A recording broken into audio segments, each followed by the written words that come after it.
17편 14절 말씀입니다. 시편 27편 14절 말씀.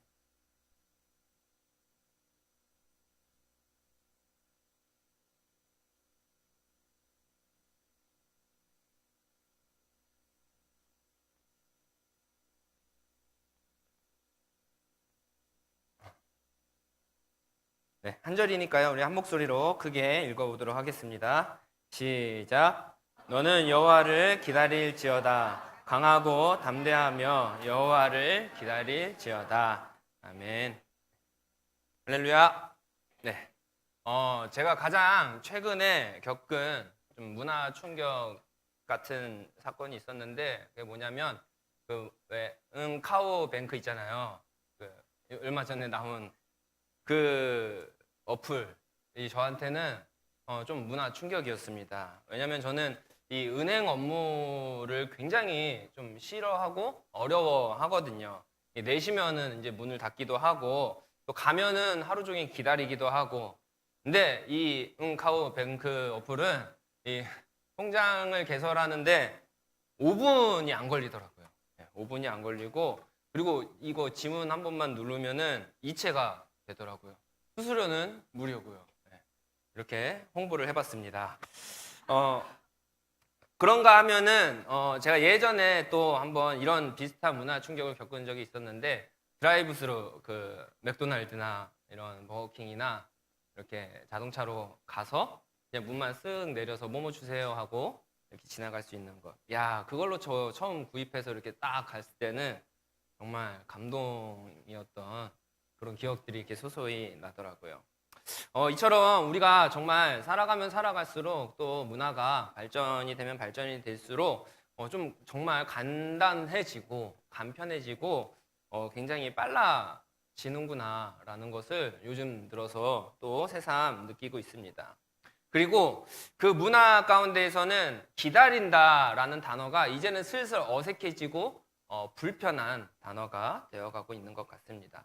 우리는 어떻게든 덜 기다리려고 노력하고 있다는 거죠. 그렇게 우리의 삶 속에서 이 기다림이라는 단어는 좀 과거의 유물이 되어지고 있고, 어떻게 버리는 시간이 되어지거나 없어져야 하는 그런 단어들이 되어가고 있습니다. 그래서 참 이제는 우리가 이 기다림이라는 단어만 보면 벌써 마음이 어렵고, 또 이 기다리는 시간 속에 있게 되어지면은 굉장히 우리가 약해지는 그런 적도 있는 것 같습니다. 얼마 전에 어떤 청년이 기도하는 제목을 들었는데 저는 좀 웃겼어요. 여러분도 웃긴지 모르겠어요. 이렇게 기도하더라고요. 주님, 저에게 인내를 주세요. 제발요. 빨리요. 왜 저한테 인내를 안 주세요? 빨리 인내 좀 주세요. 이렇게 막 간절하게 전 웃기더라고요. 이렇게까지 우리가 기도를 한다라는 거죠. 빠른 것을 좋아하는 현대인에게는 기다림이야말로 가장 큰 어려움이 되었습니다. 빠른 문화를 얻었지만 이 기다림의 문화를 잃어버린 것 같습니다. 빠른 자동차를 얻었지만 덕분에 신호가 조금만 바뀌어도 크랙션을 울리면서 양보하지 않게 되어지고 화를 내며 분노하게 됩니다. 또 서로 빨리 가려다가 사고를 내는 경우도 많이 있습니다. 프린터에서 문서를 뽑는데 조금만 느리게 나와도 승질을 내며 프린터를 팍팍 칩니다. 그죠? 그러다가 고장내기 일쑤입니다. 기다리는 법을 잃어버렸기 때문입니다.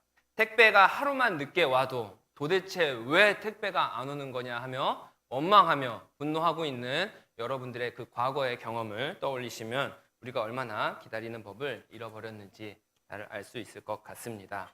음식이 조금만 늦게 나와도 이제 이 가게의 서비스가 형편없다라고 원망을 합니다. 저도 상처를 많이 받았었습니다.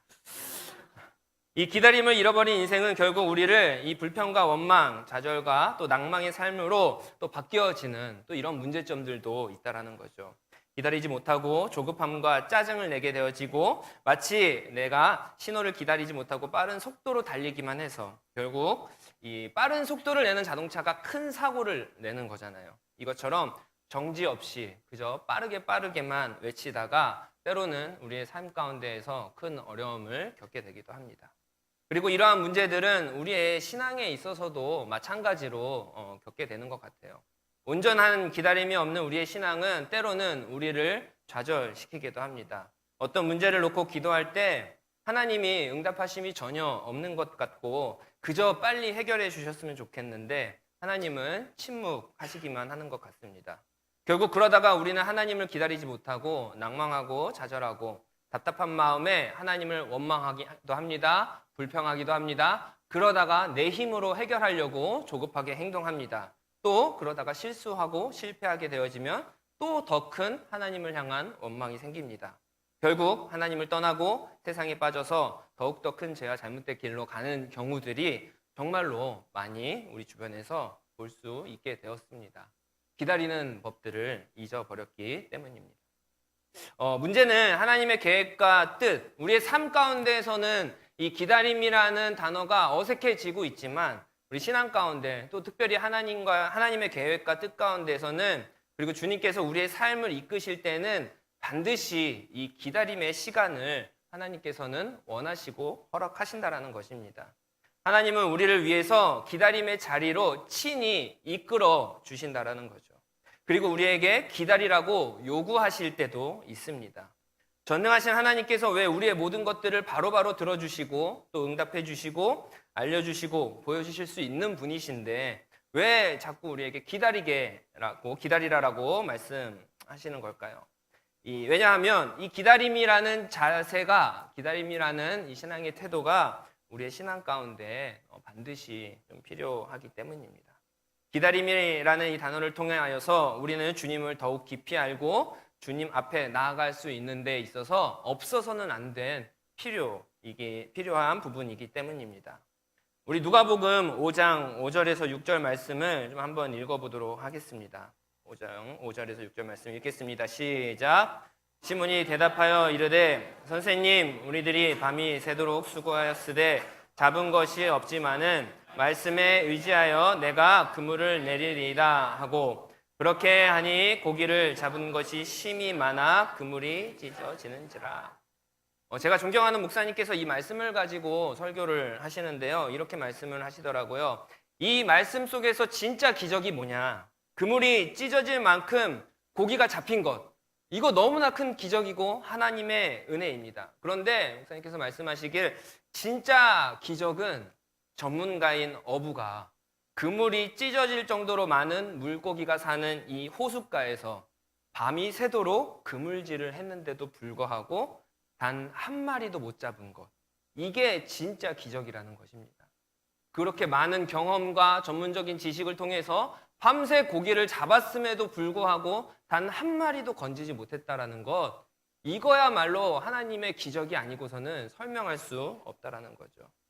전능하신 하나님께서 시몬에게 은혜를 주시기 위해서 밤새 물속에서 그물로 들어오는 물고기들을 쫓아내셨다라는 거예요.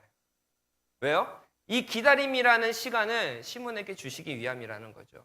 그리고 그 기다림이라는 시간을 시작으로 하나님의 은혜의 역사가 계속 이루어지고 마지막에 그물을 찢어지는 것까지 완성되었다라는 것입니다. 기다림의 시간을 통하여서 시몬이 경험이 아닌 말씀을 의지할 수 있게 되었고 결국 그물이 찢어지는 은혜를 경험할 수 있게 됐다라는 거죠. 그래서 주님의 진짜 기적은 그물을 찢어지는 데에서 시작되고 이루어진 것이 아니라 밤새 기다리는 그 순간, 기다림의 시간에서부터 주님의 전능하심이, 주님의 일하심이 있었다라는 것입니다. 사랑하는 여러분, 우리에게 있는 더 이상 하나님의 이 침묵의 시간, 그리고 하나님께서 허락하신 이 기다림의 시간 가운데 이 하나님의 침묵을 하나님의 불신으로 나아가지 않기를 소망합니다. 하나님의 응답 없음이 하나님의 능력 없으심이 아니라 하나님이 안 계시는 게 아니라 오히려 하나님의 응답 없음이 진짜 하나님의 전능하심이며 이미 우리 가운데서 기다림을 허락하시고 또 이미 일하고 계심을 믿으시기를 간절히 소망합니다. 여러분, 그래서요, 만약에 우리의 삶 가운데 하나님께서 침묵하고 계신 것 같다 그러면은 이렇게 고백해도 됩니다. 정말 하나님께서 살아 계시는구나. 정말 살아계셔서 지금 침묵의 시간을 주고 계시는구나. 오늘 본문의 말씀 시편 27편의 이 다윗의 고백이 바로 이런 고백입니다. 27편 1절에서 13절 말씀을 보면 다윗은 굉장히 큰 환난과 시련 가운데 있다는 것을 알 수 있습니다. 군대가 나를 에워싸고 원수들이 자기를 죽일 엄청나게 두렵고 환난 가운데 지금 있다라는 거죠. 그래서 소수의 학자들은 27편을 놓고 이 다윗이 자신의 삶을 비탄하고 원망하는 그런 시일 수 있다라고 이런 가능성들을 이야기하는데요. 이 논지가 주장이 묻히는 게 더 많은 다수의 학자들이 이 시는 절대로 비탄의 시가 될 수 없다라고 이야기하면서 그 증거로 내세우는 게 바로 오늘 본문 말씀 14절 말씀입니다. 우리 본문 말씀을 다시 한번 읽어보도록 하겠습니다. 시작. 너는 주님을 기다려라. 강하고 담대하게 주님을 기다려라. 기다리죠. 네, 죄송해요. 제가 세번역으로 봤네요. 내가 지금 원수에게 둘러싸여 있지만 적들이 나를 치려고 하고 나를 공격하려고 하지만 그래서 내 상황과 환경은 어렵고 해결해야 하는 문제들이 많지만 그래서 앞이 보이지 않고 하나님이 일하시지 않는 것 같지만 그럼에도 전능하신 나의 빛 되신 하나님께서 나를 이 자리 가운데서 이끄시고 계시다. 여전히 믿고 승리하게 하실 것을 믿고 지금 다윗이 14절을 통해서 스스로 선포하며 스스로 외치고 있는 겁니다. 스스로 자기에게 지금 다시 한번 되새기면서 선포하고 있는 것입니다. 다윗아, 너는 그저 주님을 기다려라. 강하고 담대하게 주님을 기다려라. 주님의 은혜가 임할 것이다. 이게 시편 27편 말씀의 총 요약된 말씀입니다. 사랑하는 여러분, 혹시 내 앞에 적이 나를 에워싸고 있는 것 같고 원수들이 나를 공격하는 것과 같은 어려운 상황 가운데 있는 분들이 혹시 여기 가운데 있을지 모르겠습니다. 또는 내가 지금 굉장히 마음 가운데 소원이 있고 기도하고 있는데 여전히 하나님은 침묵하시고 응답하시지 않고 일하시지 않는 것 같아서 낙심 가운데 빠져 있는 분들 계실 수 있습니다. 또 그 기도 제목들을 다 내려놓고 포기하고 한쪽으로 쌓아두고 있는 분들 계실 수 있습니다. 내 앞길이 보이지 않고 진로가 보이지 않아서 어려움 가운데 있는 분들도 있을 수 있습니다. 혹시 그런 마음들을 가지고 계신 분이라면 오늘 다시 한번 주님의 말씀 속에서 그럼에도 불구하고 주님을 기다리실 수 있는 은혜가 있기를 간절히 소망합니다. 여러분들이 겪고 있는 그 침묵과 기다림 속에서 일하시는 주님이 분명히 계시다라는 사실을 믿으시길 바랍니다. 기다림과 침묵 속에서도 주님은 우리와 함께 계시고 있습니다. 아까 그 밤새 물고기를 쫓아내시고 있는 것이 증거입니다. 우리를 결코 혼자 두시는 게 아니라는 것을 기억하시기 바랍니다. 그 은혜를 발견해야 우리가 하나님의 침묵과 기다림의 시간 속에서 지치지 않고 주님과 동행하며 이 시간을 잘 보낼 수 있습니다. 그 은혜를 발견하며 이제 기다림의 시간은 혼자 버티는 지루하고 힘든 싸움이 아닌 주님과 함께 동행하는 시간이 될 것입니다. 기다림이 하나님께서 주신 은혜라면 그리고 이 침묵과 기다림으로 하나님이 일하시고 침묵을 통해서 우리와 함께 계신다면 우리는 이 하나님과 동행하면서 이 기다림의 시간들을 어떻게 보내야 될까요? 하나님께서 우리를 기다림의 시간을 원하셔서 물고기를 쫓아내시면서 기다리는 시간을 만드셨고 또 침묵하셨고 침묵하시기 힘드신 분인데 우리를 너무나 사랑하시는 분인데 그 전능하심으로 그렇게 침묵하시는 시간들, 기다림의 시간들을 허락하셨다라면 우리는 이 허락받은 이 시간 속에서 어떻게 이 시간들을 보내야 할까요? 다윗의 고백을 가지고 조금 더 살펴보도록 하겠습니다. 먼저 오늘 본문 14절의 앞절 말씀입니다. 너는 주님을 기다려라. 우리는 주님을 기다려야 합니다. 왜냐하면 지금 다윗의 이 상황을 해결해 줄 사람은 없기 때문입니다. 본인도 어떻게 할 수가 없는 상황입니다. 오직 주님만이 이 문제를 풀어주실 수 있는 것입니다. 그래서 그 주님만을 기다리고 그 주님의 은혜를 구해야 하는 것입니다.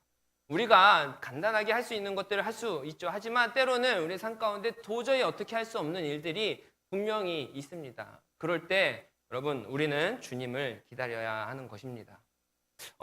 기다린다고 해서 아무것도 안 하고 가만히 있는 것은 결코 아닙니다. 다윗을 보시면 지금 어떻게 하고 있습니까? 굉장히 선포하고 외치면서 스스로 자기를 다독거리면서 부르짖고 있습니다. 주님을 기다려라. 주님을 기다려라. 주님을 기다려라. 13절 그리고 오늘 시편 27편 말씀을 보시면 계속 이렇게 이야기하고 있습니다. 주님은 강하신 분이십니다. 나를 도와주실 분이십니다. 오시옵소서. 주님을 기다립니다. 인도하여 주시옵소서. 기다리라. 이거와 같은 비슷한 고백들이 시편 가운데는 굉장히 많이 있는데요. 우리가 한 절만 또 함께 읽어보도록 하겠습니다. 시편 40편 1절 말씀인데요. 우리 함께 읽어보도록 하겠습니다. 시작.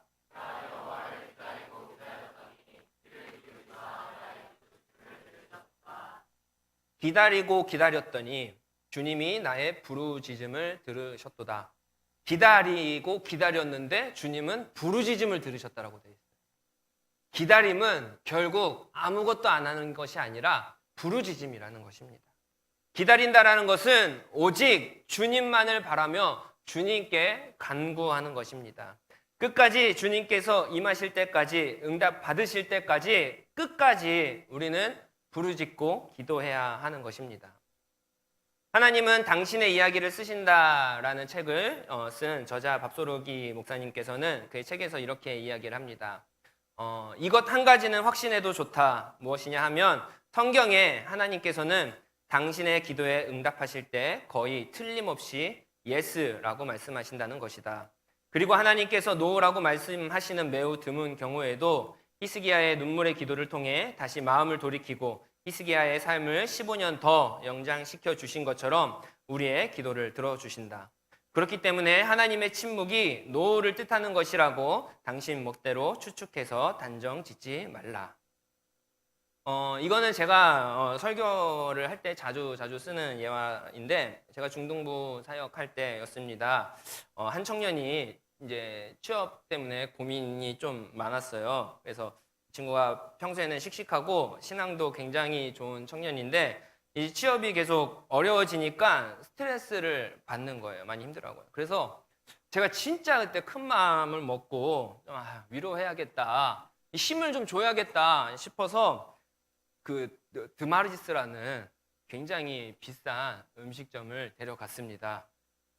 드마르지스가 되게 비싸거든요. 위로하려고 자 박궁인데 이렇게 데리고 갔어요. 그것도 친구들 3명을 데리고 갔어요. 4명이 드마리스를 갔으니까 큰 맘 먹었죠. 예. 힘들지. 가면서 차로 가는데 그것도 수원으로 갔어요. 수원 드마리스. 거기가 좋다 그래서. 위로하는 겁니다. 가면서 계속. 네, 힘들어요. 그래서 힘들지. 힘들어요. 힘들어? 네, 힘들어요. 힘내? 아니요, 힘들어요. 이런 무슨 말을 해야 될까? 어떻게 할 수가 없잖아요. 어떤 말로 위로를 할까 하다가 정말 이 친구가 이거 정말 지혜롭게 잘 헤쳐나가고 이겨낼 수 있는 방법을 좀 알려줘야겠다. 그래서 이렇게 하면은 정말 승리할 수 있을 것 같아서 제가 정말 마음을 다해서 겉면 아닌 겉면 조언을 했습니다. 여기 힘들어도 포기하지 말고 기도해라. 진짜 기도하다 보면 하나님께서 또 뜻을 알려주시고 또 필요하다면 하나님께서 응답해 주실 거야 이랬는데, 여러분 드마리스를 가고 있고요. 제가 그 친구 포함해서 4명을 데리고 가고 있었어요. 가는 내내 수원을 가고 있었고요. 그렇게 막 위로를 하는데, 그러면서 정말 사랑의 마음으로 권면을 하는데 이 친구가 제가 힘들면 기도해 듣자마자 갑자기 소리를 빡 지르면서 이렇게 얘기를 하더라고요.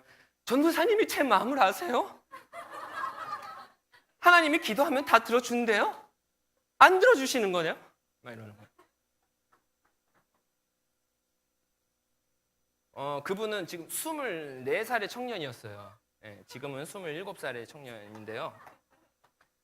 와, 저는 진짜, 그러니까 제가 중등부 사역자였는데 뭐 중2병 사춘기도 그런 사춘기가 없었거든요. 그러면서 막 징징대면서 답이 안 나오는 거예요. 답이 안 나오는 거예요. 와, 더 웃긴 건 기도 안 들어주시잖아요. 이러는데 기가 막히더라고요. 기도를 했어요, 걔가? 제가 잘 알거든요. 안 했거든요. 걱정만 하면 했지 기도 안 해요. 기도 안 했습니다. 했어요? 제가 잘못한 거면은 제가 이 자리를 들어서 안 했잖아요. 그죠? 제대로 한 번 안 했어요. 진짜 한 번. 예? 아마 5분 막. 야, 그러면서 못 기다리겠다고 막 때를 쓰는 거예요. 다 때려치겠다. 교사도 때려치겠다. 수련회 안 가겠다. 막. 야, 제가 너무 당황스러워서 와, 이게 중등부 교사다 싶어서 제가 그 주에 그분을 위해서 저격 설교를 준비했습니다. 설교 제목, 네가 기도를 했다고? 네. 그 제목을 가지고 와 기도에 관해서 이제 설교를 했어요. 우리는요, 하나님이 내 기도를 안 들어주셔, 이건 하나님의 뜻이 아니야 라고 너무 쉽게 단정 짓는 경향이 없지 않아 있는 것 같습니다. 심지어는 조금만 기도하다가도 이건 하나님의 뜻이 아닐 거야, 하나님의 뜻대로 해야지 하면서 금방 포기해버린다는 거죠. 왜 그렇습니까? 기다림의 훈련이 되어지지 않은 것입니다. 얼마 기도하다가 그냥 포기해버리는 것입니다. 그렇게 우리가 놓쳐버린 은혜가 얼마나 많이 있는지 모르겠습니다. 물론 여러분 이 마음 가운데 불편함이 드시는 분들 있을 수 있습니다. 그러면 내가 원하는 거 다 들어주셔? 기복신앙 그거 위험한 거 아니야? 물론 그렇게 이야기할 수도 있습니다. 하지만 기도는 목적도 중요하지만 더 중요한 것은 하나님과의 관계입니다. 기도를 하나님과의 관계라면 사실 무엇을 기도할지라도 하나님과의 관계가 중요하기 때문에 하나님께서 그 관계 안에서 우리를 사랑으로 인도해 주시고 그 기도 가운데 사랑의 응답으로 역사하여 주실 줄 믿습니다. 그래서 우리는요, 어떤 기도 제목이든지 간에 우리 시편에 보면 다윗도 정말 다양한 기도 제목들을 하잖아요. 원수를 향한 저주의 기도 제목도 심지어 합니다. 그러나 그럼에도 불구하고 우리가 하나님 앞에 무릎을 꿇고 기도하는 것들을 포기하지 않는다면 하나님께서는 분명히 그 기도를 응답해 주시며 기도 이상의 것들을 허락해 주시고 나의 기도마저도, 기도 제목까지도 하나님의 선한 방법으로 인도하여 주실 줄 믿습니다. 어떠한 핑계로도 여러분 끝까지 기도하는 것을 쉽게 포기하지 않았으면 좋겠습니다.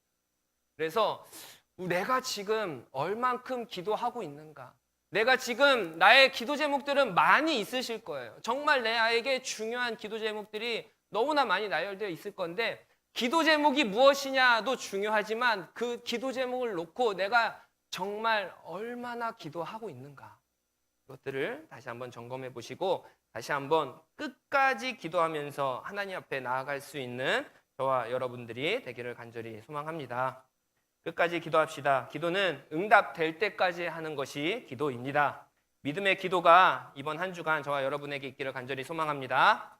두 번째로 주님을 기다리라라고 말씀하셨는데 강하고 담대하며 주님을 기다려야 한다라고 말씀하고 있습니다. 이 강하고 담대하라는 표현을 다윗이 왜 썼냐면요. 이것은 이제 언약의 말씀을 인용한 건데요. 여호수아 1장 9절 말씀을 좀 한번 읽어보도록 하겠습니다. 읽어보겠습니다. 시작.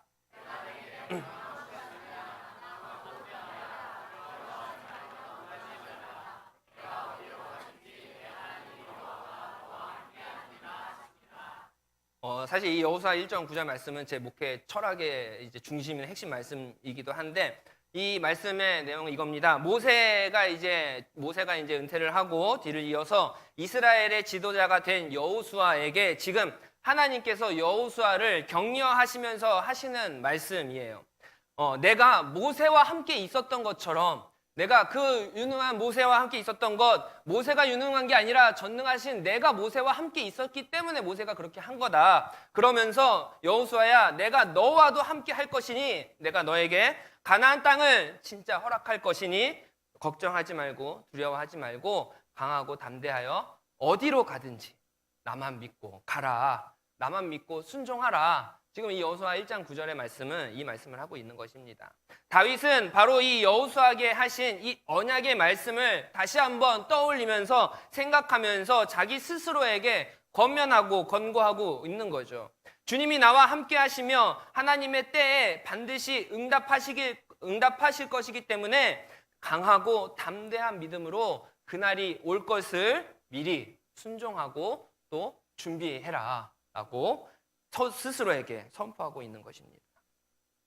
여러분, 이 세렌디피티라는 말이 있습니다. 세렌디피티라는 말이 있는데 이 말은 18세기 영국의 작가 호레이스 월풀이 처음 사용한 말인데요. 이 세렌디피티라는 말의 뜻은 예기치 않은 행운 또는 우연을 가장한 행운이라는 뜻을 가지고 있습니다. 월풀은 세렌디피티를 설명하면서 사람에게는 세렌디피티의 순간이 분명히 찾아올 때가 있다라고 이야기합니다. 하지만 덧붙이면서 분명히 그 세렌디피티의 순간들이 찾아올 때가 있지만 이 순간을 붙잡고 축복의 열매를 맺는 능력은 아무나 가지는 것이 아니다라고 이야기합니다. 오직 준비된 사람만이 이 순간을 붙잡고 이 세렌디피티의 축복을 누릴 수 있다라는 거죠. 만년 후보 선수가 갑자기 주전 선수의 부상으로 경기에 나갈 수 있게 되는 기회, 그것이 바로 세렌디피티의 순간인데, 이 순간이 왔을 때 모두가 그 기회를 잡는 것은 아니라는 것입니다. 어떤 사람이 잡냐? 평소에 준비가 잘 되어져 있는 사람, 그날이 언젠가 올 것이다라는 그 담대한 그 믿음을 가지고 준비하고 있는 사람이 그 기회를 잡을 수 있다라는 것입니다. 성경에서는 이 세레디피티의 순간을 때가 참에 주님의 때라는 말로 표현하기도 합니다. 어떻게 감옥의 죄수였던 요셉이 애굽의 총리 대신이 될 수 있겠습니까? 그에게 주어진 신락 같은 기회, 바로의 꿈을 해석할 수 있는 그 기회를 요셉은 붙잡은 것이었습니다. 그리고 이렇게 기회를 붙잡을 수 있었던 것은 평소에 요셉은 자신에게 보여줬던 그 하나님의 꿈을 온전히 믿음으로 말미암아 하루하루 최선을 다해 순종하면서 자신에게 보여주셨던 그 꿈을 믿고 나아간 것입니다. 준비를 잘 했던 거죠. 여러분, 하나님께서 우리에게 기다림의 시간으로 이끄셨다면 우리가 하나님을 기도하면서 기다리는 것도 있지만 하나님께서 우리를 반드시 이 세레디피티의 순간이 올 것이라는 것을 믿고 준비해야 되는 필요성이 있다는 것을 기억하셨으면 좋겠습니다. 왜냐하면 하나님, 우리가 그 기다림의 시간 속에서 우리가 하나님을 기다리는 시간도 있지만요, 반대로 하나님께서 우리를 기다리고 있다는 사실도 우리가 알아야 되기 때문입니다. 하나님께서는 아브라함에게 몇 번에 걸쳐서 상속자를 주리라고 약속하셨습니다. 아브라함이 99세가 된 어느 날 하나님께서는 아브라함에게 다시 한번 나타나셔서 이렇게 말씀하셨습니다. 이삭이 태어나기 바로 1년 전이었죠. 그래서 사라가 임신하기 얼마 전의 상황이었습니다. 창세기 17장 1절 말씀인데요. 한번 읽어보겠습니다. 시작.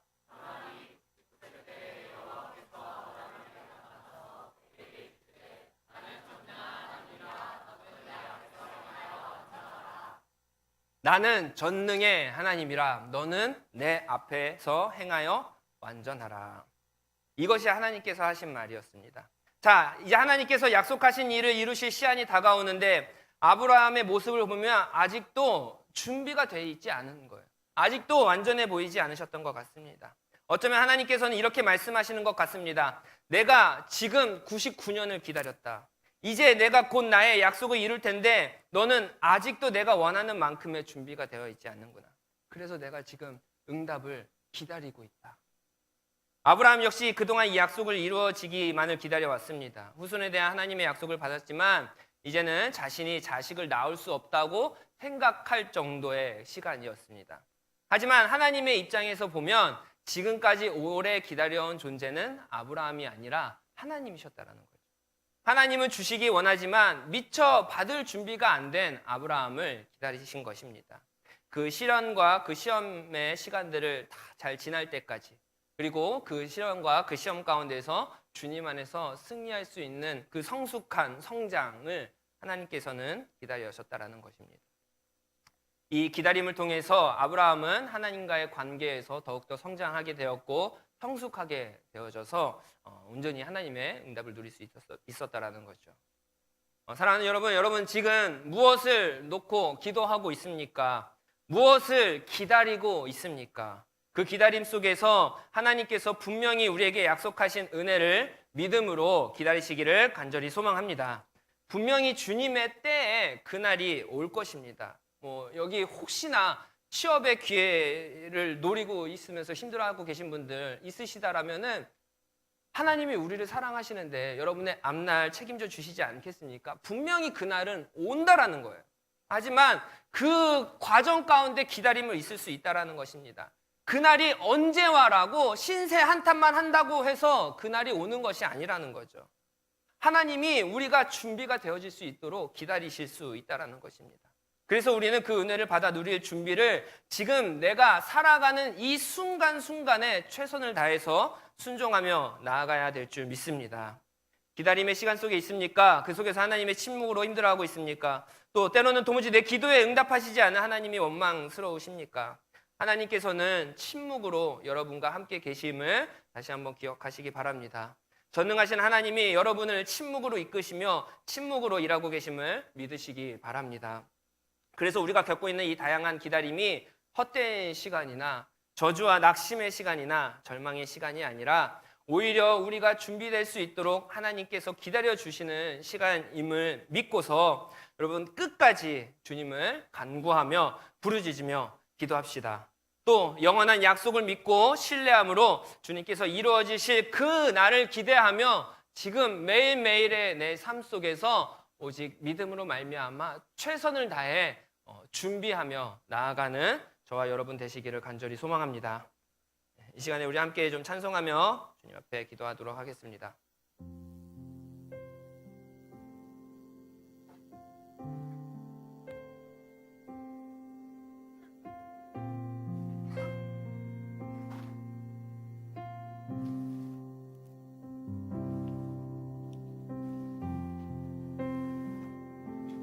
나 기다립니다. 내 영혼 지치고 더 이상 견뎌낼 힘조차 없어도 그러나 내 마음은 주님 신뢰합니다. 오늘 우리가 찬양하고 함께 기도할 텐데 우리 특별히 가사를 더 묵상하시면서 우리 하나님 앞에 나아갔으면 좋겠습니다. 찬양하겠습니다. 나 기다립니다. 내 영혼 지치고 더 이상 견뎌낼 힘조차 없어도 그러나 내 맘은 주 신뢰합니다. 주님만 내 삶의 주인 되시. 나 기다립니다. 나 기다립니다. 내 영혼 지치고 더 이상 견뎌낼 힘조차 없어도 그러나 내 맘은 주 신뢰합니다. 주님만 내 삶의 주인 되시. 우리 다시 한번 찬양합시다. 나 기다립니다. 나 기다립니다. 내 영혼 지치고 더 이상 견뎌낼 힘조차 없어도 그러나 내 맘은 주 신뢰합니다. 주님만 내 삶의 주인 되시.